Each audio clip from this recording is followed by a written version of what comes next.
Subscribe करें Haryana trend Palwal channel को और बेल आइकन का बटन दबाएं ताकि जो हमारी लेटेस्ट वीडियो है सबसे पहले आपके पास आ सकें। एक औरत अपने पति और अपने पिता को बेहोशी की दवाई खिलाकर पड़ोस के लड़कों के साथ बनाया करती थी शारीरिक संबंध। एक दिन पति की आंख खुल जाती है, वह अपने पति को चारपाई से बांधकर उसके सर पर ईंट से वार करती है और पति की हो जाती है मौत। दोस्तों, आखिर इस घटना में ऐसा क्या हुआ जिसकी वजह से घटना हुई? इस घटना की पूरी सच्चाई जानने के लिए आप हमारे वीडियो को अंत तक जरूर देखें। नमस्कार दोस्तों, मैं प्रेम सिंह महाबली, हरियाणा ट्रेंड पलवल चैनल में आपका स्वागत है। दोस्तों, यह जो आज की घटना है यह उत्तर प्रदेश के हरदोई की घटना है। दोस्तों, यहाँ पर एक औरत जिसका नाम नूरी होता है, जिसकी 2008 में शादी होती है और उसके पति का नाम आसिफ हुसैन होता है। दोस्तों, नूरी दुल्हन बनकर अपने पति के घर में आती है, लेकिन नूरी के अंदर एक गंदी आदत होती है कि वह अपने गांव में पड़ोस के लड़कों के साथ शारीरिक संबंध बनाया करती थी। और जो नूरी का पिता होता है उसको भी इस बात के बारे में पता था। वह अपनी बेटी नूरी को समझाता है कि तुम्हारा यह काम ठीक नहीं है, लेकिन नूरी नहीं मानती है, लगातार इस काम को दोहराती रहती है। इसके बाद उसका पिता उसकी शादी करा देता है। दोस्तों, नूरी की माँ नहीं होती है, तो नूरी की माँ बचपन में ही उसे छोड़कर चली जाती है। दोस्तों, इसके पश्चात नूरी की शादी हो जाती है। नूरी दुल्हन बनकर अपने पति के घर में आ जाती है। चोर चोरी करने से जाता है, हेरा फेरी से नहीं। वह वहाँ पर भी नहीं मानती है। उसकी नज़रें पड़ोस के लड़कों के साथ मिलने लगती हैं। इसके पश्चात अपनी ससुराल में वह पड़ोस के लड़कों से भी शारीरिक संबंध बनाने लगती है। दोस्तों, इसके पश्चात इस बात के बारे में उसके पति को पता लग जाता है पड़ोसियों के द्वारा। पड़ोसी उसको बता देते हैं कि तुम्हारी पत्नी पड़ोस के लड़कों के साथ ऐसा ऐसा करती है। तो इसके पश्चात उसको पति को गुस्सा आता है और इसके बाद उन दोनों में लड़ाई होती है। तब उसकी पत्नी नूरी अपने पति से कहती है कि वह आज के बाद ऐसा नहीं करेगी, उससे बहुत बड़ी गलती हुई है, और अपने पति से कहती है कि वह मुझे माफ़ कर दे। दोस्तों, इसके पश्चात उसका पति मान जाता है। वह सोचता है कि शायद नूरी अब सुधर जाएगी, लेकिन वह नहीं मानती है। वह लगातार इस कृत्य को करती रहती है। अब वह अपने पति को बेहोशी की दवाई खाने में मिलाकर देने लगती थी। उसका पति रात को गहरी नींद में सो जाता था और उसके बाद वह पड़ोस के लड़कों को बुला लिया करती थी। दोस्तों, इस तरह से यह कृत्य चलता रहता है। करीब 5-7 साल गुजर जाते हैं। अब उनकी एक बेटी भी थी, लेकिन नूरी अपनी इस हरकत से बाज नहीं आती है। इस घिनौने कृत्य को करती रहती है। दोस्तों, एक दिन क्या होता है कि उसका पति सुनता है कि घर में से खटपट की आवाज़ आ रही थी। तो वह घर में देखता है कि यह आवाज़ कहाँ से आ रही। तभी वह दूसरे कमरे में देखता है कि नूरी नग्न अवस्था में 3-4 लड़कों के साथ लेटी हुई थी। दोस्तों, इस बात पर उसके पति को गुस्सा आता है और वह ज़ोर ज़ोर से चिल्लाता है और उन लड़कों को और अपनी पत्नी को गाली देता है। दोस्तों, लड़के वहाँ से फरार हो जाते हैं और इसके पश्चात उन दोनों के बीच में लड़ाई होती है। दोस्तों, लड़ाई के पश्चात नूरी अपनी बेटी को लेकर अपने पति के घर को छोड़कर अपने पिता के घर चली जाती है। दोस्तों, उसके पिता को पता होता है कि उसकी बेटी किस तरह की है।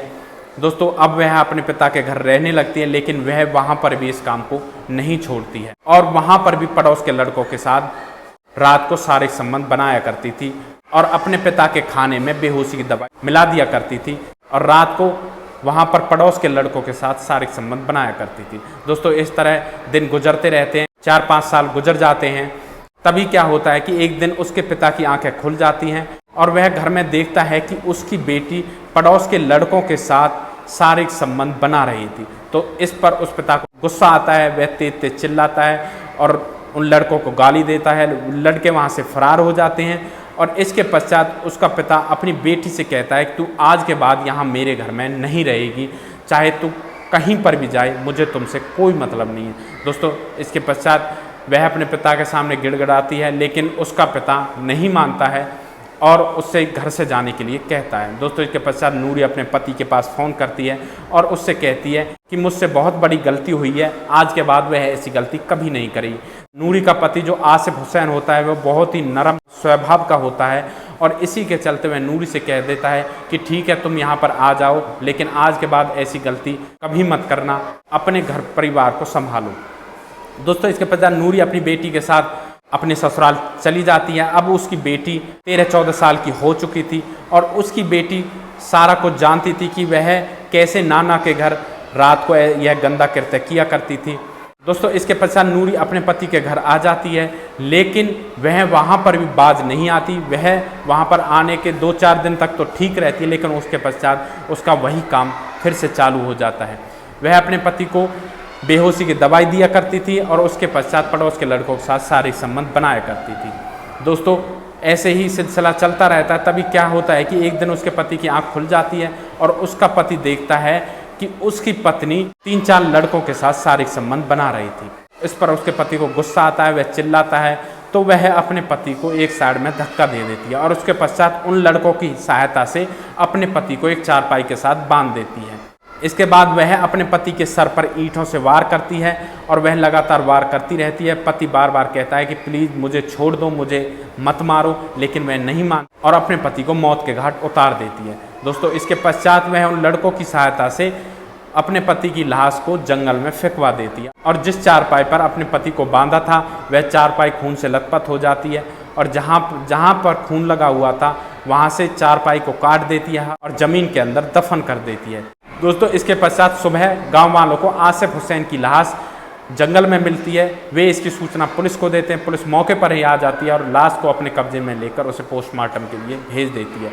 दोस्तों इसके पश्चात पुलिस इस मामले की जांच में जुट जाती है और पुलिस जो आसिफ हुसैन की पत्नी नूरी होती है उससे पूछताछ करती है। दोस्तों नूरी का बस यही जवाब रहता है कि उसे इस बारे में कुछ भी नहीं पता, वह इस बारे में कुछ भी नहीं जानती और ना ही उसने यह सब किया है।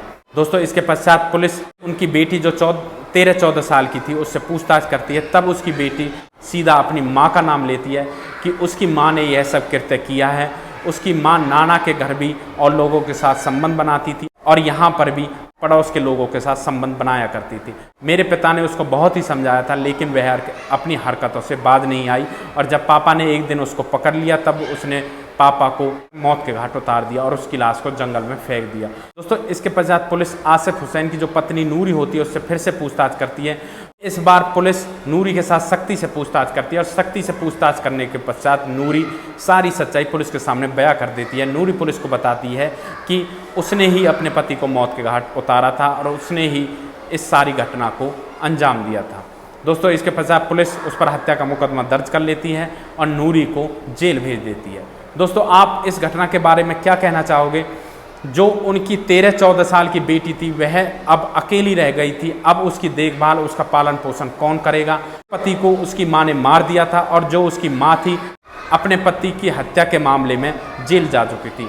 वह लड़की अब अकेली रह गई थी। अब वह किसके सहारे अपना जीवन गुजारेगी? दोस्तों अक्सर लोग हवस के चलते अपने परिवार की मान मर्यादा को भूल जाते हैं और वे ये तक नहीं सोचते कि जो कृत्य वह कर रहे हैं इससे हमारे परिवार की कितनी बदनामी होगी। दोस्तों उन्हें तो बस अपनी हवस बुझाने की लगी रहती है।